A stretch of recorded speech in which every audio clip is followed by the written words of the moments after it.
Byose Online TV. Niwe mukinnyi wenyine wambara ibitandukanye n'abandi mu kibuga. Niwe mukinnyi wenyine kandi wemerewe gukinisha ibice byose by'umubiri. Uyu akenshi na kenshi umuntu yidunda hasi anatonga n'abahagaze imbere ye. Uyu nta wundi ni umunyezamu mu mupira w'amaguru. Amateka avuga ko umunyezamu yatangiye kubaho mu 1860 mu gihugu cy'Ubwongereza. Mbere y'uko abaho, kera iyo habagaho umukino, hagomba kuba hari n'umuntu ushinzwe kubara imipira inyura hagati y'ibiti bibiri byabaga bishinze umunyezamu yabaga ahagazemo. Ariko gusa uko ibihe byagiye bisimburana, uyu muntu yagiye agira n'inshingano zo kugarura ya mipira anyura hagati y'ibyo biti bibiri bishinze. Urubuga Storyfoot rwavuze ko hagana mu 1912 umunyezamu yari yemerewe gukoresha amaboko mu kibuga hose, bivuze ko yanakoreshaga hanze y'urubuga rwe bita urubuga rw'amahina. Ahagana mu 1871 kugeza mu 1997 amategeko y'umunyezamu yagiye yiyongera ku yandi yari asanzweho.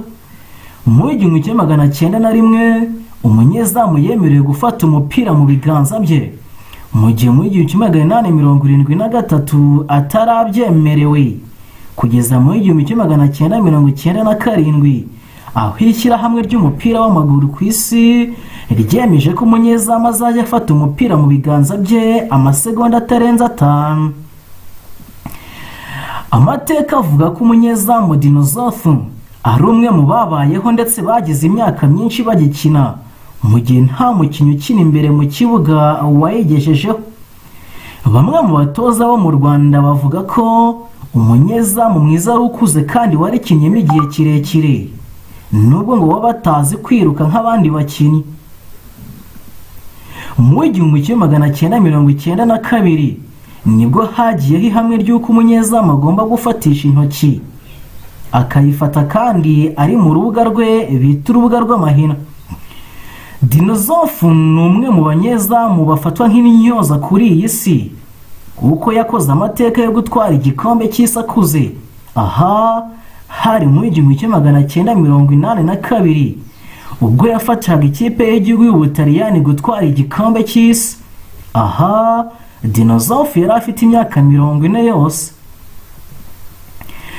Umurusiya Lev Yashin niwe munyezamu ufite Ballon d'Or yatwaye mu 1963.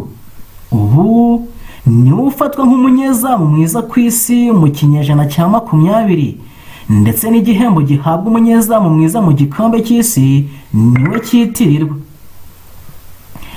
Amategeko avuga ko umunyezamu agomba gufata umupira mu biganza bye mu gihe kitarenze amasegonda 5. Iradukunda Karangwa Christian, Byose Online TV.